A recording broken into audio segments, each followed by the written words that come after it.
മരുഭൂമി സമമായിട്ടുള്ള പല പ്രശ്നങ്ങളുടെ മധ്യത്തിൽ നമ്മളിങ്ങനെ ചിന്തിക്കാറുണ്ട്, ആർക്ക് എന്നെ സഹായിക്കാൻ പറ്റും? ഈ സാഹചര്യത്തിൽ എന്നെ കൈതാങ്ങുവാൻ, എന്നെ സഹായിപ്പാൻ ആരുമില്ല. പലപ്പോഴും നമ്മൾ സഹായിക്കുമെന്ന് പ്രതീക്ഷിച്ചവർ മാറി നിൽക്കുകയാണ്. അവർ പലരും നമ്മളെ കുറ്റപ്പെടുത്തുകയാണ്. നീ ഇങ്ങനെ ചെയ്തതുകൊണ്ടാണ് നിനക്കിങ്ങനെ ഭവിച്ചത് എന്ന് പറഞ്ഞ് 100 കുറ്റങ്ങൾ പറഞ്ഞ് മാറി നിൽക്കുന്നതല്ലാതെ നമ്മൾ പലരും സഹായിക്കുന്നില്ല. നിങ്ങൾ ദൈവത്തിന് വേണ്ടി കാത്തിരിക്കുമെങ്കിൽ, കർത്താവിന് വേണ്ടി തന്നെ ദാഹിക്കുമെങ്കിൽ നിശ്ചയമായും അവിടുന്ന് നിങ്ങൾ നന്മകളാൽ നിറയ്ക്കുവാൻ വേണ്ടി പോകുന്നു.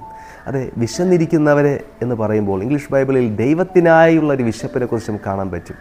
അതേ പ്രിയ സഹോദരങ്ങളെ, നിങ്ങൾ ഈ ദിവസങ്ങളിൽ വിശക്കേണ്ടത് ദൈവത്തിനായിട്ടാണ്.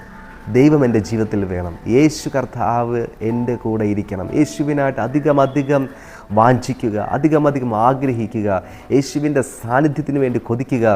ആ കൊതി, ആ വിശപ്പ് നിശ്ചയമായി നിങ്ങളെ നിറയ്ക്കുവാൻ പര്യാപ്തമാണ്.